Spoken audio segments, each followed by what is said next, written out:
va aumentando en decibelios ante los bárbaros que nos gobiernan y, sin embargo, esa queja o esa crítica es completamente estéril, porque no construye nada, no edifica nada y no hace ningún daño a los bárbaros del poder. Justamente porque nosotros, que nos consideramos gente razonable, gente de ley y orden, gente más o menos buena, sin embargo, no estamos haciendo lo suficiente, o por lo menos no estamos despertando lo suficiente para tomar conciencia de que, como decía Chesterton, el buen soldado es aquel que lucha no porque odia lo que tiene delante, sino porque ama lo que tiene detrás. En cualquier momento podemos perder todo aquello que amamos.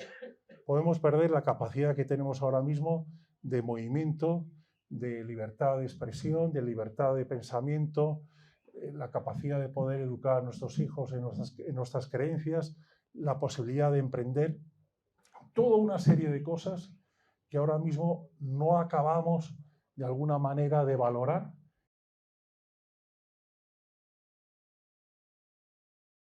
Buenas tardes a todos, bienvenidos a la presentación de Despierta y combate a los bárbaros que arruinan tu vida, el primero, esperamos que de muchos libros, de nuestro querido Alex Rosal. Veo muchísimas caras conocidas y creo que lo que nos une a todos es la amistad, el cariño, el aprecio, la admiración que sentimos por Alex Rosal. Yo, de hecho, pensaba que cuando Alex me pidió que le presentara el libro, pues no tenía mucho valor que yo diga que Alex Rosal ha escrito un buen libro, que ha escrito un libro magnífico, porque seguramente muchos de ustedes me dirán, hombre, Alex Navajas, que soy yo, ¿qué vas a decir? ¿No? Si te invita a presentar su libro, pues evidentemente tendrás que hablar bien del libro, ¿no? Esto es como la abuela que piensa que su nieto es el más listo, el más guapo, el más simpático y el más inteligente de todos los niños. No tiene ningún mérito porque es la abuela, ¿no? Pues tú, Alex Navajas, ¿qué vas a decir del libro de Alex Rosal? Pues evidentemente vas a hablar bien. Y confieso que en una presentación de un libro que me pidieron hace un tiempo, no diré ni dónde ni por supuesto de quién, pues es verdad que sí que me tocó mentir como un bellaco, porque aparte al escritor apenas le conocía, pero me pidió insistentemente que le presentara el libro, y bueno, la verdad es que era un libro que no tenía demasiada enjundia. Pero en este libro sí es un gran libro. Y les voy a demostrar, o les quiero dar las 5 razones, los 5 motivos por los que Despierta y combate a los bárbaros que arruinan tu vida. Se trata de un excelente libro, y no porque yo lo diga, por supuesto, desde el cariño y desde la amistad, sino porque objetivamente lo es. En primer lugar, es un libro valiente. Poner en la misma frase Alex Rosal y valiente pega muy bien, porque todos ustedes, como yo, que le conocemos, sabemos que Alex es valiente. Es valiente, ya lo demostró desde cuando con 20 y pocos años fue a Cuba y se volvió con una carta de ciudadano non grato para el régimen castrista por la información que daba sobre ese país, que por lo visto al tirano no le gustó. Es valiente y lo ha demostrado con la multitud de iniciativas, que ha empezado.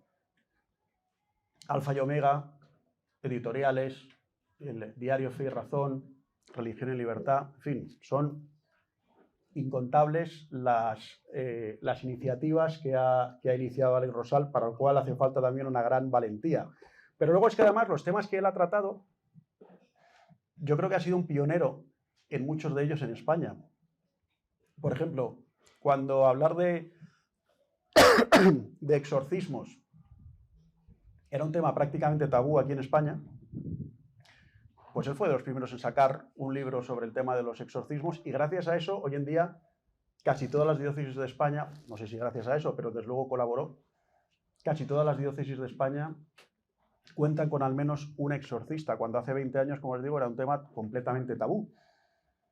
O cuando él ha publicado libros sobre el nuevo orden mundial, sobre el gran reseteo, sobre la terapia reparativa para personas con atracciones hacia el mismo sexo, los libros de historia tan aguerridos que ha publicado,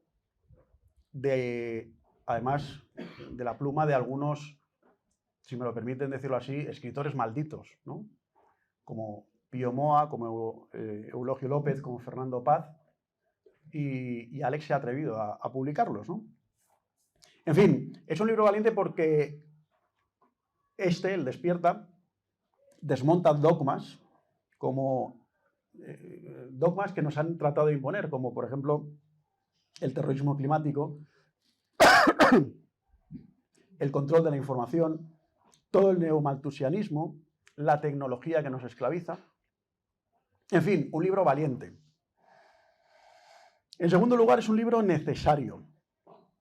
Yo creo que una de las virtudes del enemigo de la verdad, del enemigo de todo lo bueno y todos los valores que defendemos, es la confusión. O sea, vivimos en una época en la que un presidente del gobierno, que es el bulo personificado, dice que va a luchar contra el bulo, ¿no? O que aquellos que durante décadas han estado asesinando, extorsionando y aterrorizando, se erigen ahora como los paladines de la paz y la democracia.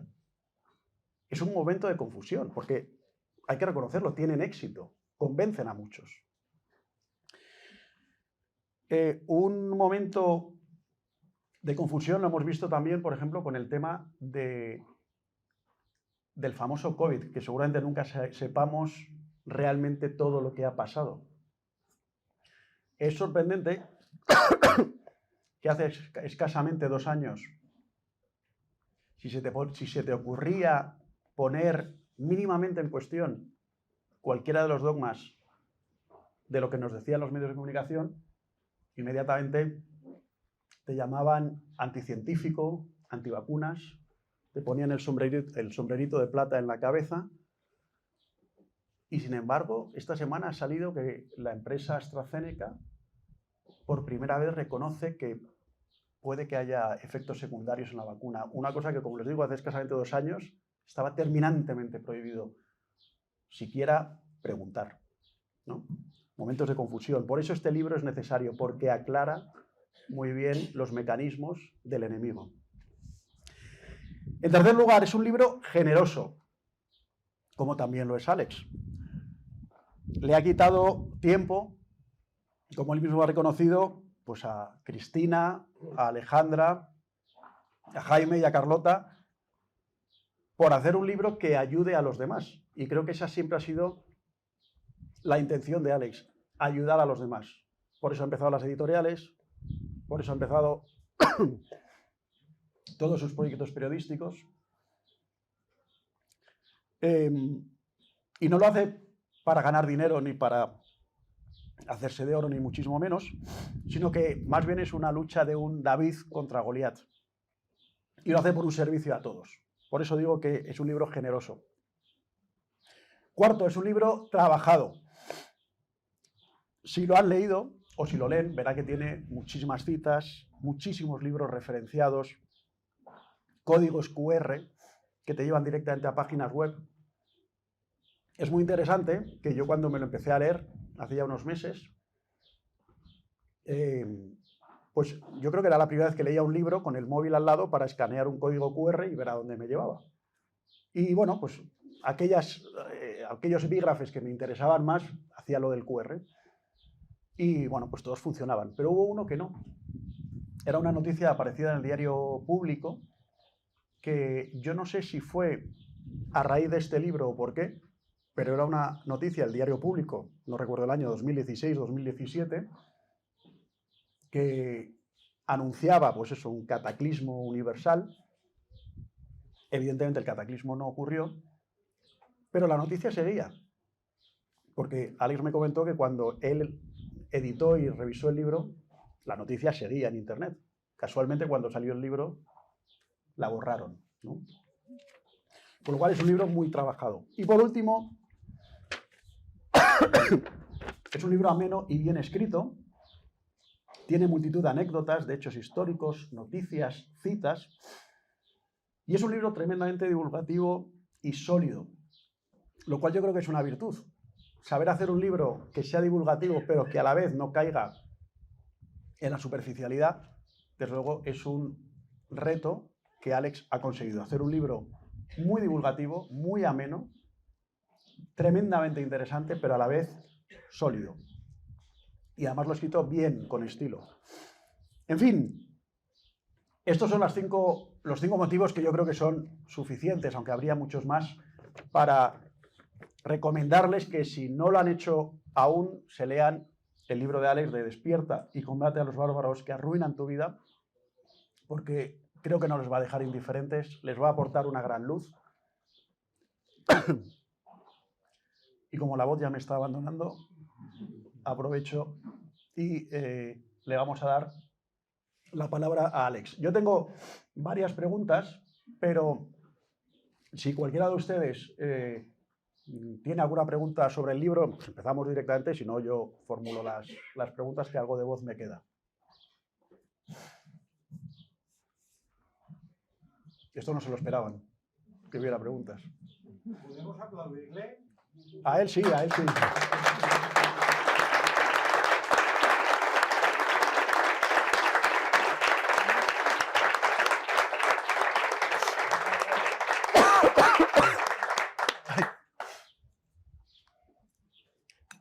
Puedo preguntar, pero digan por favor la verdad, ¿cuántos de aquí se han leído el libro completo? No vale lo típico, no, yo me lo he leído en diagonal, no, leer el libro. Muy bien. ¿Cuántos de aquí se lo van a leer nada más salir de este encuentro? Ya saben, no hace falta que se lo diga, el libro está a la venta y Alex va a estar luego firmando los libros.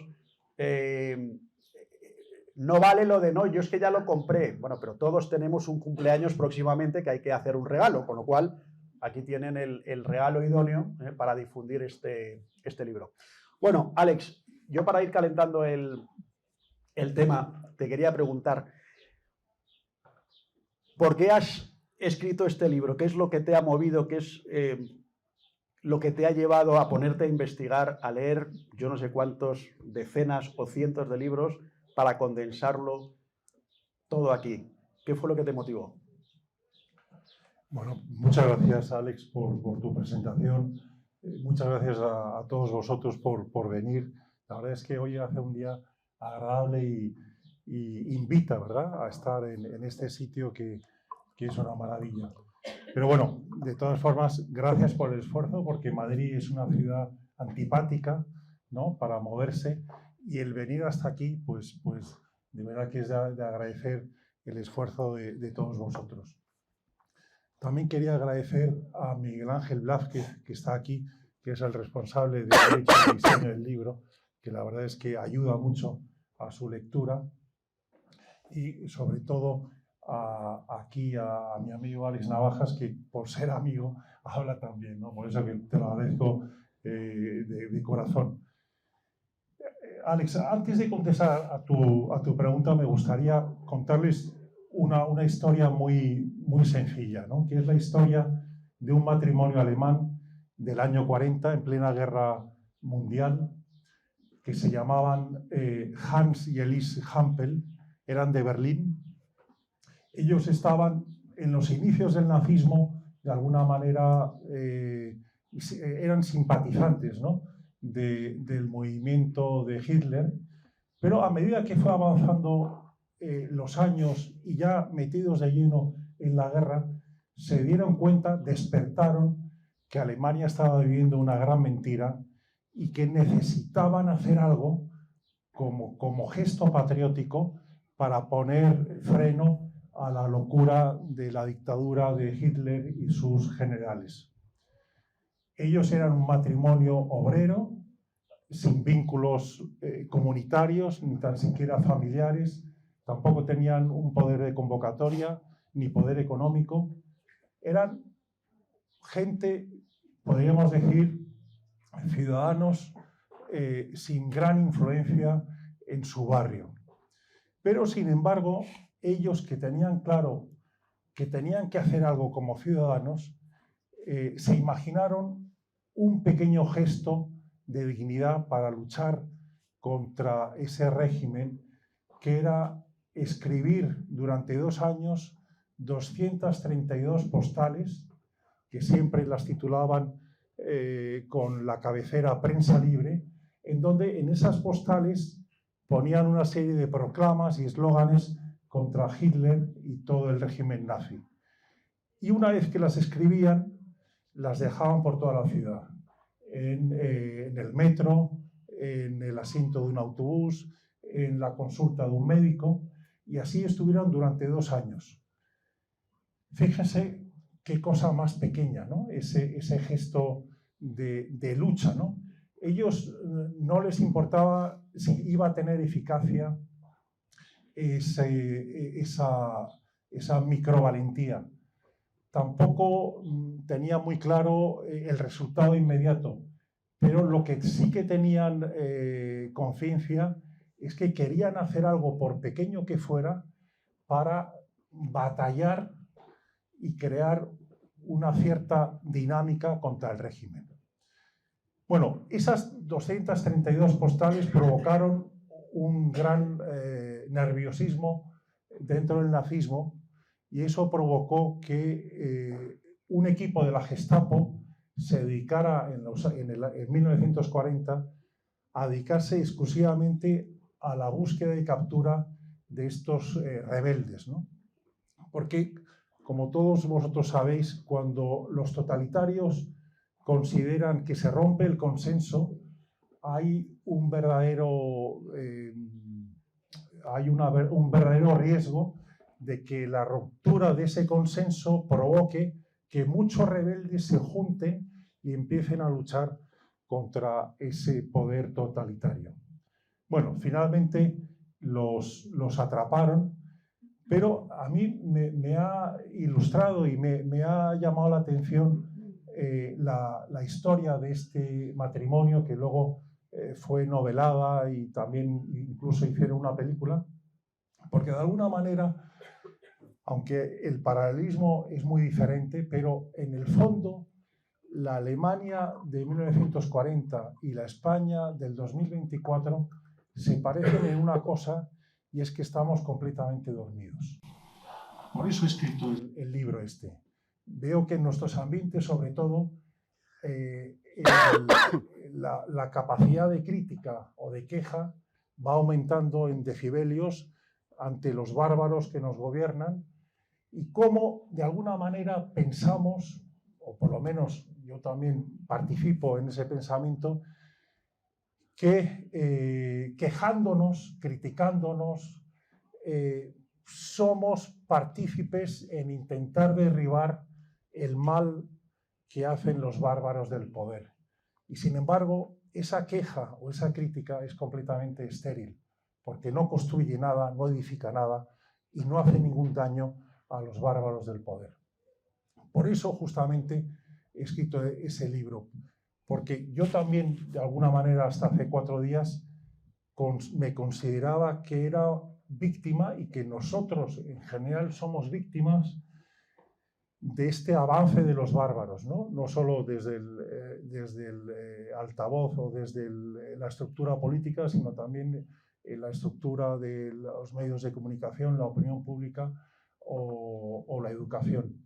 Que somos víctimas, pero en realidad lo que somos cómplices del por qué está avanzando el mal de los bárbaros, justamente porque nosotros, que nos consideramos gente razonable, gente de ley y orden, gente más o menos buena, sin embargo, no estamos haciendo lo suficiente, o por lo menos no estamos despertando lo suficiente para tomar conciencia de que, como decía Chesterton, el buen soldado es aquel que lucha no porque odia lo que tiene delante, sino porque ama lo que tiene detrás. Y no somos conscientes de que en cualquier momento podemos perder todo aquello que amamos. Podemos perder la capacidad que tenemos ahora mismo de movimiento, de libertad de expresión, de libertad de pensamiento, la capacidad de poder educar a nuestros hijos en nuestras creencias, la posibilidad de emprender, toda una serie de cosas que ahora mismo no acabamos de alguna manera de valorar y que en cualquier momento podemos perder.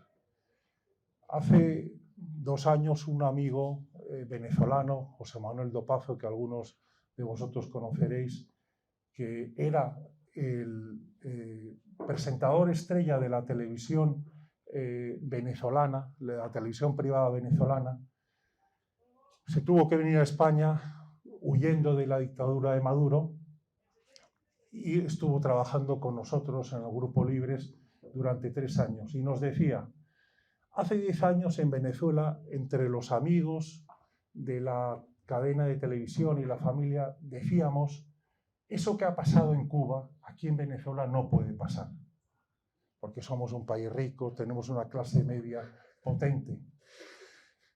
Y pasó. Y me decía, y ustedes los españoles están diciendo lo mismo que nosotros decíamos hace 10 años. Aquí en España lo que ha pasado en Venezuela, en Cuba, en otros muchos países no puede pasar porque tenemos de alguna manera el paraguas, la seguridad de la Unión Europea. Pero lo que no se dan cuenta es que están a un paso del precipicio de esa ruta que nosotros ya hemos vivido en Venezuela o que, Jorge, habéis vivido en Nicaragua, ¿no? Y en cualquier momento, sin darnos cuenta, ese avance va a ser un avance sin vuelta atrás. Entonces, por eso, contestando a la pregunta de Alex, me ha alargado un poquito, he escrito este libro para despertar de esta dictadura de entretenimiento que estamos metidos y que no nos permite la más mínima rebeldía, más allá de levantar la voz y de que la queja también aumente de decibelios, y no solo despertar y tomar conciencia de lo que tenemos delante, sino sobre todo también de tomar conciencia de que no podemos seguir delegando la responsabilidad de lo que cada uno podemos hacer en mayor o menor medida en otros. Hasta ahora decíamos, no, estos se tienen que ocupar o los políticos o los empresarios o otro tipo de gente, pero esto no depende de mí. Si queremos darle la vuelta a esta situación, no solo a corto plazo, porque esto es una crisis mucho más profunda que el gobierno de turno que esté ahora mismo en el poder, si queremos revertir esta situación, tenemos que abandonar esas microcobardías que de alguna manera, y yo soy el primero que me acuso, hemos estado ejerciendo en las últimas décadas para transformarlas en mini o en micro gestos de valentía que edifiquen, que construyan vínculos comunitarios y que construyan otro tipo de sociedad. Pues este evento es un micro acto de valentía. Yo creo que el hecho de que cada uno de nosotros estemos aquí así lo demuestra. Alex, tú hablas en tu libro de una red diabólica para mantener el poder, los que quieren mantener el poder, y hablas de esa red diabólica. ¿En qué consiste?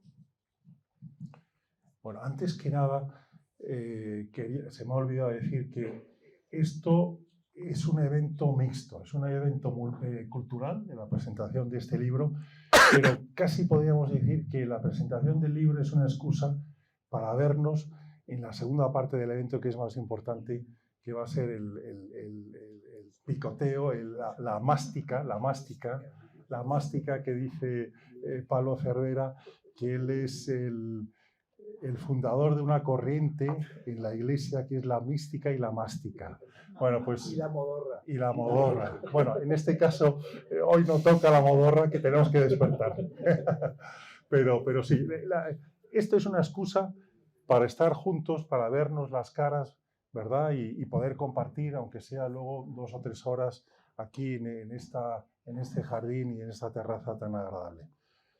Bueno, esa telaraña diabólica que utilizan los bárbaros para dominarnos completamente y muchas veces sin darnos cuenta.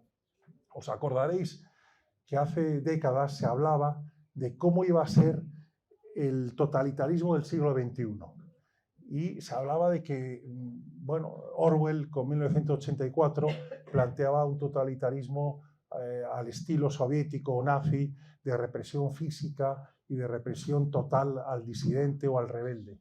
Y sin embargo, Huxley, en Un mundo feliz, hablaba de otro tipo de totalitarismo completamente diferente, que iba a ser un totalitarismo efectivo gracias a un entretenimiento permanente de la sociedad, que iba a permitir que el poder pudiera ejercer con profundidad y con determinación todo su poder, pero con una sociedad anestesiada que prácticamente no se da cuenta de lo que está pasando.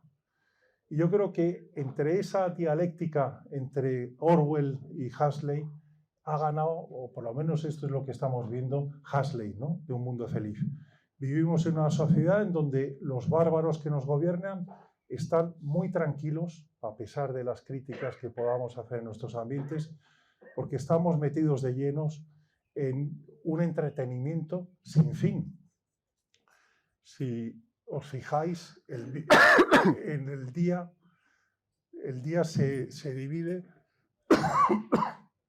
en las 8 horas en las que dormimos, las 8 horas o 9 que podemos trabajar, 4 horas para desayunar, comer y cenar, y algún tiempo para el transporte, para el hobby, y sin embargo solo nos quedan 4 horas para atender a nuestra familia, para leer o para hacer otro tipo de cosas.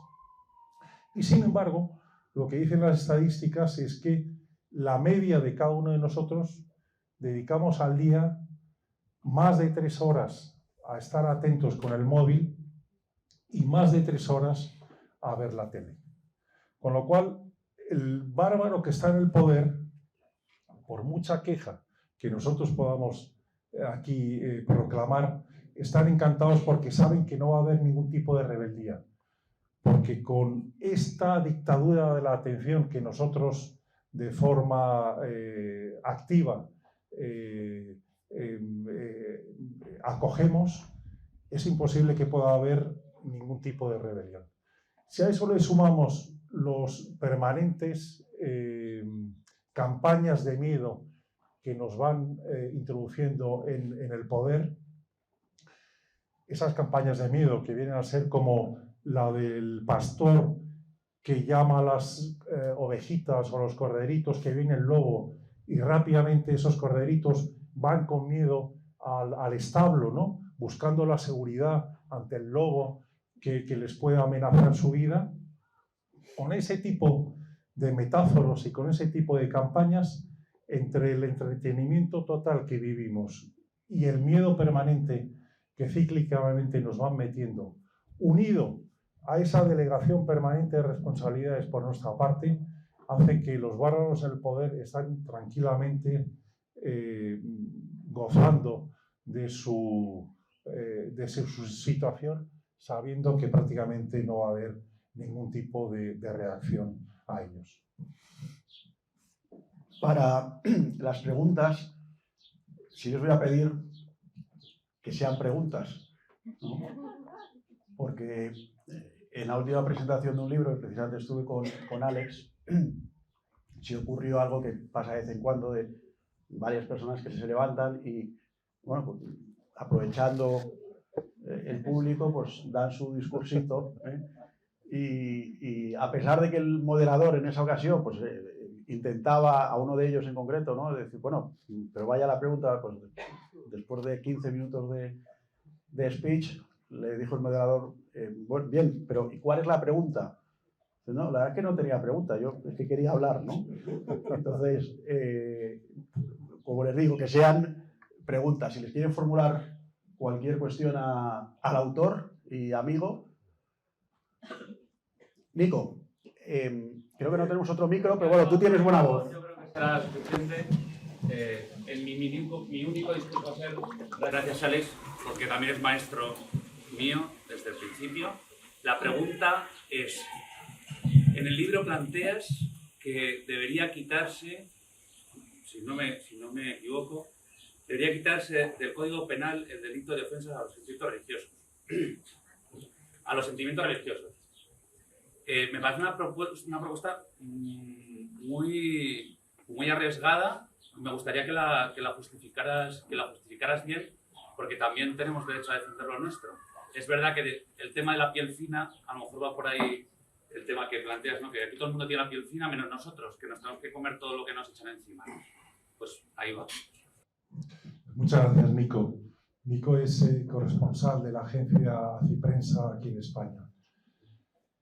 Pues es verdad que, o sea, yo lo que planteo en la primera parte del libro, de alguna manera hablo de la telaraña diabólica que implantan los bárbaros para tenernos controlados. Y la segunda parte del libro es justamente aquellas herramientas para romper esa telaraña. Y una de las cosas que digo es que uno de los elementos de las herramientas que con más eficacia utilizan los bárbaros ahora mismo para ahogar la libertad de expresión son las leyes, no solo implantadas en España, sino en todo el occidente conocido, de los delitos de odio. ¿Qué significan los delitos de odio? Significa que podemos hablar de todo, salvo de algunos temas. De esos temas están prohibidos hablar. Y si hablas, significa que tú eres un odiador, cometes un delito y tienes que pagar una multa o tienes que ir a la cárcel. Y eso es un callejón sin salida en donde también los cristianos estamos metidos, ¿no? Entonces lo que propongo en el libro es que hagamos como un pacto social en el cual todos renunciemos a sentirnos ofendidos. El colectivo gay que renuncia a sentirse ofendido. Los católicos que renunciemos a sentirnos ofendidos. Los musulmanes lo mismo. Y así con todos los colectivos. Por una cosa en concreto, más que nada porque el derecho a sentirse ofendido es un derecho que no existe. Y es un derecho que se empezó a instalarse en los campus universitarios y se ha instalado prácticamente en todo el mundo. Y eso hace que nadie pueda decir nada porque alguien pueda sentirse ofendido. Entonces, por eso que lo que propongo es que lleguemos a un cierto pacto para decir, bueno, a partir de ahora tabla rasa. Nadie se siente ofendido, tú puedes criticar mi religión, si quieres incluso casi con palabras obscenas, pero de la misma manera que tú tienes ese derecho a criticarme, darme la correlativa para yo poder también criticar lo tuyo. Y, por lo tanto, en ese sentido, los católicos tendríamos también que renunciar a la ley de la blasfemia o a otro tipo de leyes que ahora mismo en España nos protegen, pero que es una herramienta en donde si no renunciamos, si todos los colectivos o todas las agrupaciones o todas las personas no renunciamos a algo, va a ser imposible que en España podamos tener una libertad de expresión plena, porque los delitos por odio van a seguir aumentando. Mañana seguramente aquel que le guste los toros no podrá decir nada, porque seguramente se impondrá una ley justamente relacionada con este tema o con otros muchos, ¿no? Entonces, por ahí va el asunto. Renunciemos a parte de lo que ahora mismo nos corresponde en la ley como derecho, para que esa ley, esa libertad de expresión sea plena a todos. Al final, yo lo que entiendo es que la libertad de expresión tiene que ser la libertad de poder decir lo que cada uno considera que pueda decir. Indudablemente hay que apelar a la responsabilidad y al sentido común. Yo creo que en general, si a todo el mundo se le plantea esta cuestión, la mayoría de la gente va a ser razonable en la utilización razonable de la libertad de expresión. Habrá seguramente algunos descerebrados que no van a ejercer esa libertad de expresión con cierto raciocinio, Pero bueno, también forma parte del juego democrático que siempre va a haber una minoría que rompa un poco las reglas, ¿no? Hombre, la propuesta, desde luego, es provocativa, pero luego la podremos seguir comentando. Una pregunta por aquí. Sí. No, a mí no me llaman un micrófono, viva la voz. No, vale, no te voy a preguntar qué tal te has llevado con tu editor, porque supongo que no ha sido bien. Pero lo que te quiero decir es que si no opinas que al margen de los bárbaros o del enemigo, se lo hemos puesto muy fácil nosotros. ¿Por qué ha pasado eso?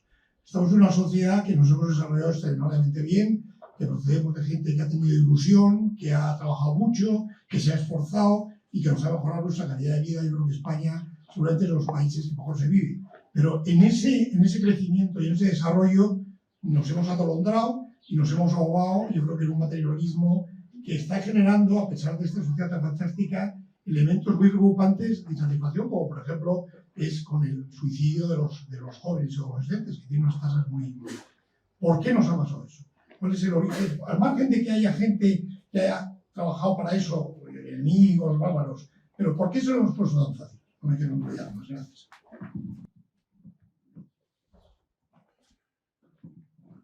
Bueno, pues decía Genaro, te acordarás que decía Einstein que el mundo es un lugar peligroso, no por los malvados que hacen su función y tienen su hoja de ruta, sino porque los hombres buenos no actúan como deberían actuar para frenar ese mal, ¿no?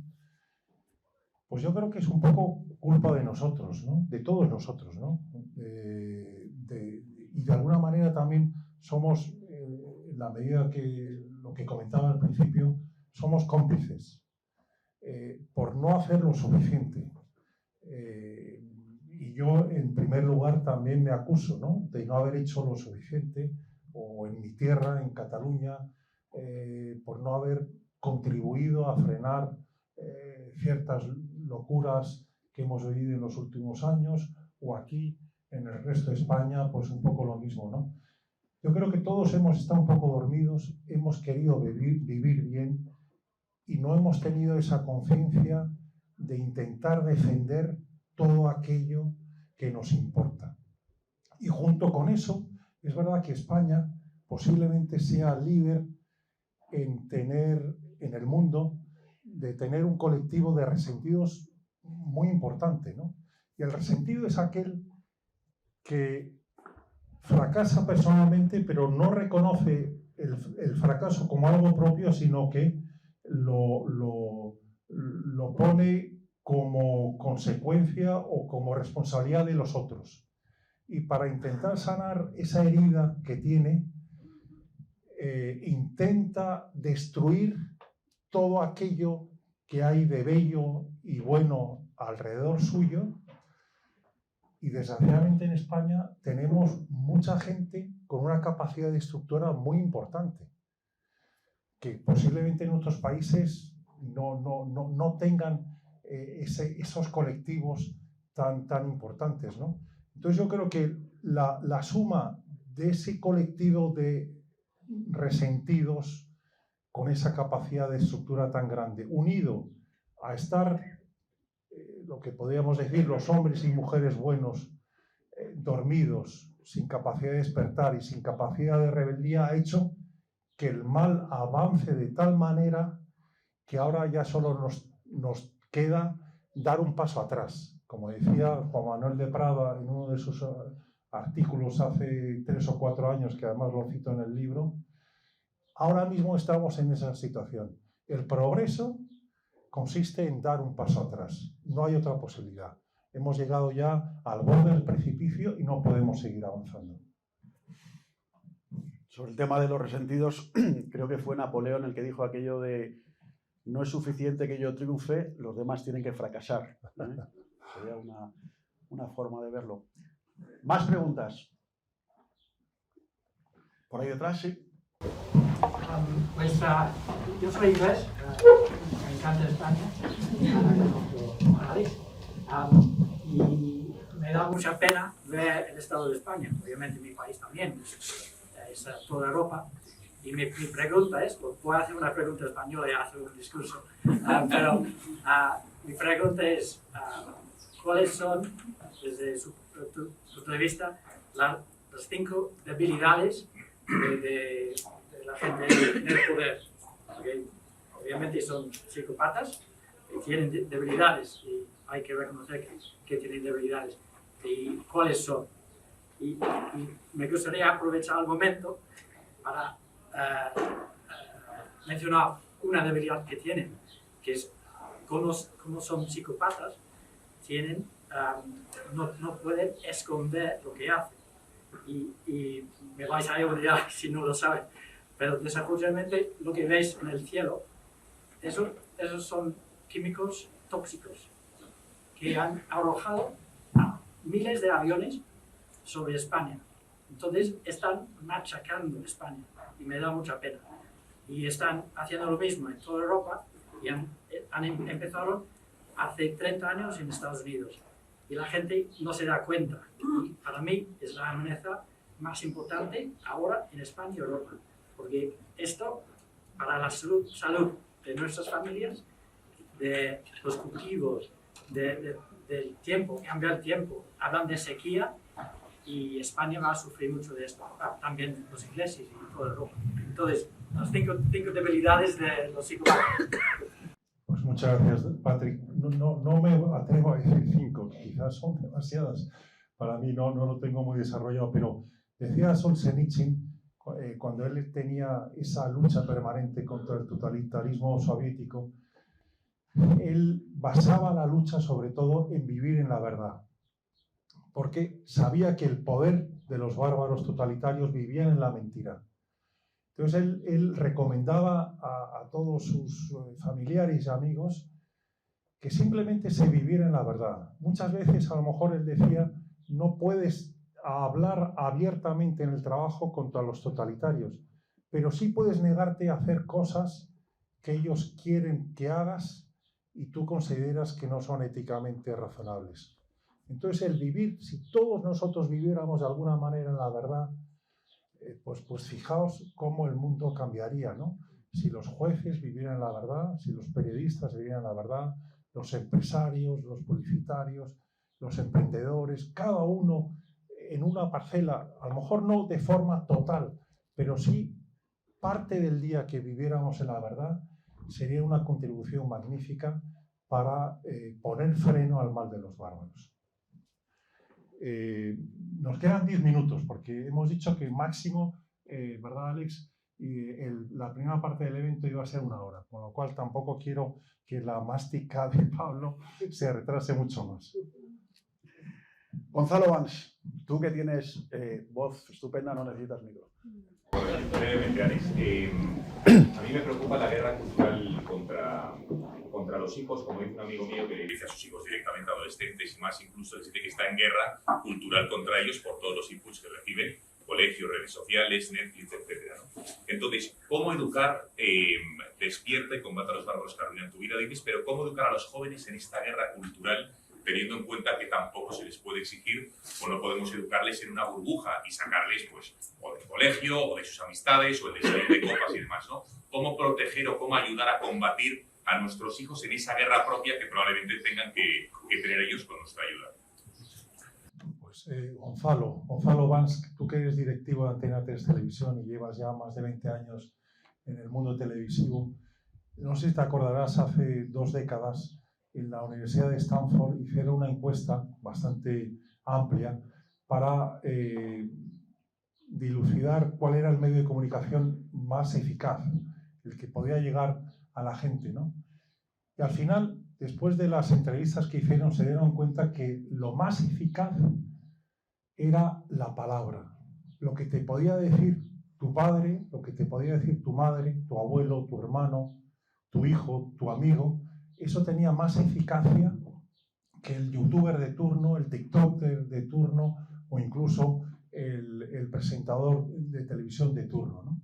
Que eso es algo que muchas veces no nos acabamos de dar cuenta de la influencia que tenemos con nuestros más cercanos, ¿no? Y una de las formas de contribuir a esa guerra cultural es justamente eso, dedicar un poco de tiempo a nuestros hijos, a nuestros nietos, a los vecinos. Un poquito. Una abuela me decía, una vez que había leído el libro, me decía, bueno, ¿y yo qué puedo hacer para luchar contra los bárbaros? Y yo le decía eso, dedica todas las semanas, aunque sea 10 minutos, un cuarto de hora, a hablar con tus hijos, llámales por teléfono si no vienen a tu casa. Y habla de lo que pasa en la familia, de lo que pasa en España, de lo que pasa a tu alrededor, de tus problemas. Esa manera de entablar ese diálogo y lo que tú como abuela puedas decirle a tu nieto tiene más eficacia que una editorial de ABC. Eso es decisivo y eso es algo que los padres o los abuelos muchas veces no nos damos cuenta. El poder dedicar un poco de tiempo. Mira, fijaos, hace 2 años en Estados Unidos había un debate muy fuerte porque se hablaba con preocupación de cómo la comunidad de color, la comunidad negra, tiene unos índices de fracaso escolar altísimos, de delincuencia, de falta de trabajo, de desempleo. Y entonces algunos políticos decían, bueno, hay que meter más dinero y hay que buscar de crear leyes de discriminación positiva en favor de la comunidad negra. Pero los propios negros decían, mira, este no es el camino. Lo que nos pasa es que nuestras familias están desestructuradas y más del 60% de las familias de la comunidad negra, quiero recordar, está en el libro, no tienen padre. Hay un vacío paterno.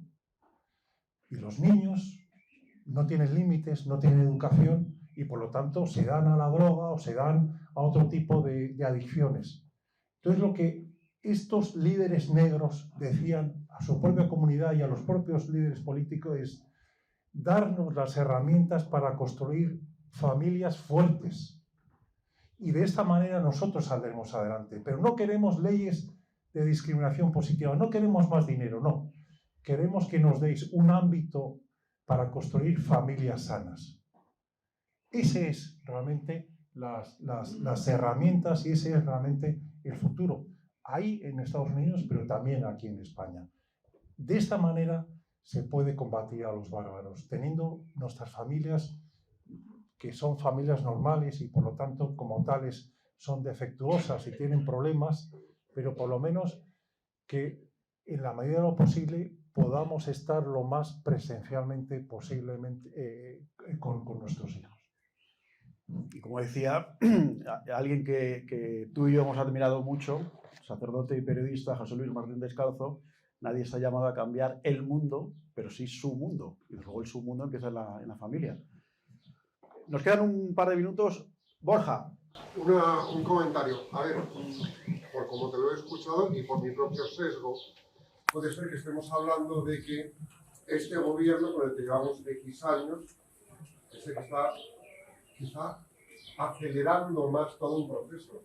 Pero es un proceso que no es de este gobierno, es de toda una clase política y, a mi modo de ver, a la de Borja, hay una gran brecha entre todos los que están en un arco parlamentario, en unas instituciones de gobierno, los que sean, del color que sea, y los que, a ver, ellos son parte de la sociedad, pero son parte como de otra sociedad, y los que somos la sociedad. Los bárbaros, a mí me gustaría preguntarte, ¿son los que nos gobiernan o todo un conjunto de gente que están en esa especie de microsociedad política con entornos de poder desde donde someten a nosotros? Y aquí me da igual el color verde, que el azul, que el naranja, que el rojo, que el morado, que el amarillo o que el burdeos. O sea, es decir, los bárbaros, a mi modo de ver, no son de un color, son de un modo de vida. ¿Cómo ves esto? Pues Borja, tienes razón. O sea, yo creo que hasta ahora, de alguna manera, teníamos mentalmente en la cabeza como 2 bloques ideológicos, no solo en España, sino en el mundo, ¿no? El bloque de la derecha y el bloque de la izquierda. Esos 2 bloques ideológicos se han difuminado. Ahora ya no podemos estar hablando de un bloque o de otro, o de lo que a nivel mundial se llama el bloque del foro de Davos, que vendría a empujar políticas para crear sociedades libres y abiertas, o el Foro de Sao Paulo, que viene a proponer políticas para crear, de alguna manera, la dictadura del proletariado. Esos dos bloques, que hace unos años estaban perfectamente delimitados, ahora mismo se han difuminado. ¿Por qué? Porque hay como dos tipos de bárbaros en el mundo. Hay un tipo de bárbaro que yo digo que es de pata negra, que es el bárbaro que de alguna manera recoge el testigo de Gramsci, del fundador del Partido Comunista Italiano, ¿no?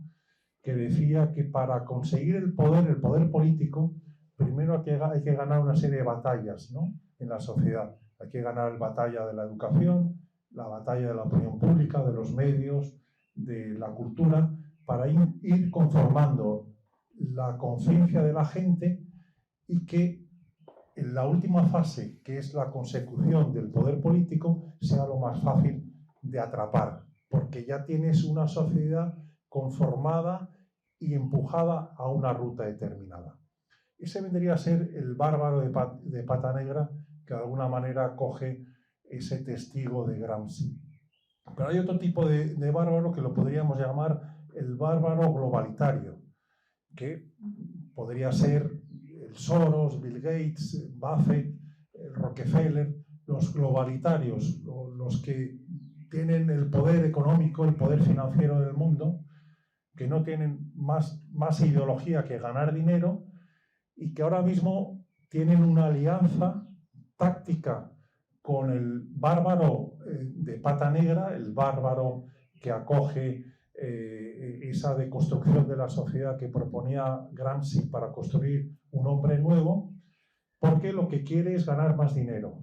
Y gana más dinero cuando tiene sociedades fragmentadas, atomizadas, cuando no hay vínculos comunitarios, cuando hay familias fragmentadas, cuando hay individuos débiles que tienen más posibilidad de poder consumir aquellos productos que te venden.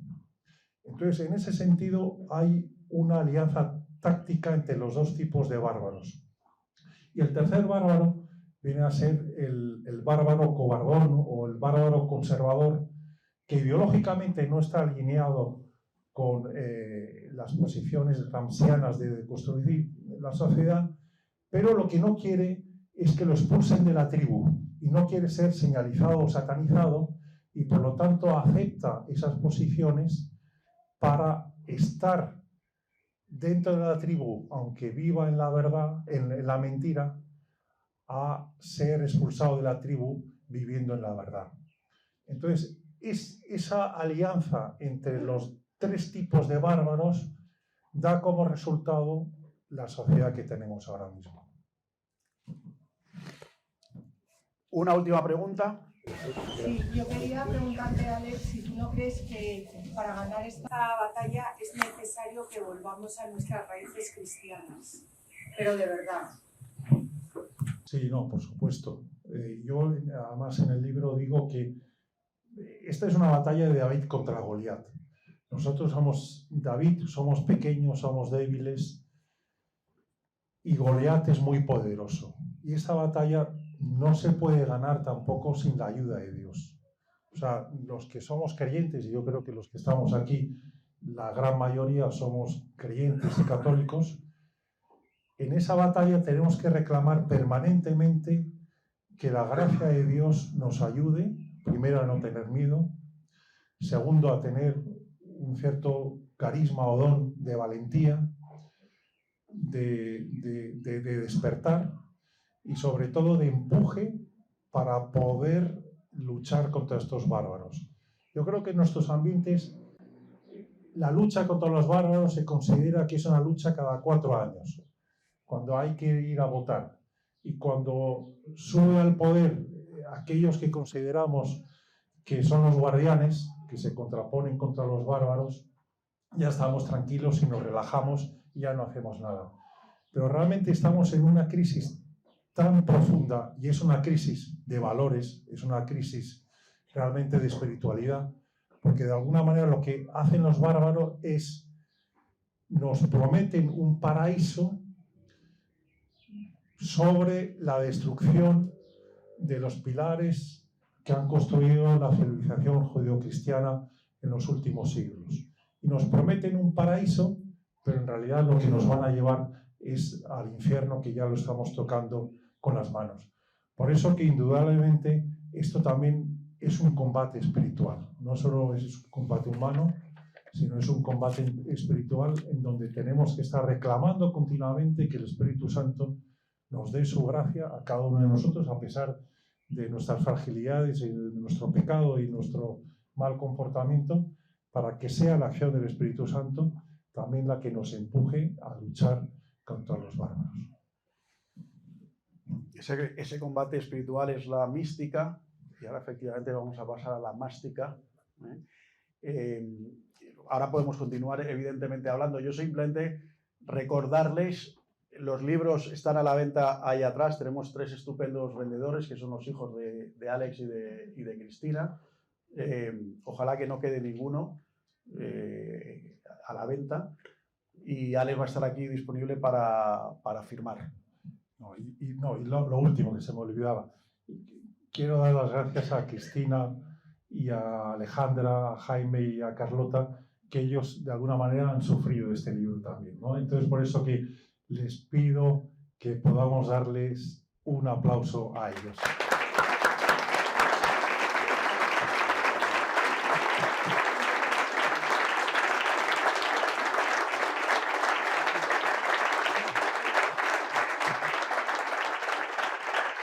Pues gracias a todos, y ya para terminar, creo que también, evidentemente, el que se merece un fuerte aplauso es nuestro autor y amigo Alex Blanco. Muchas gracias.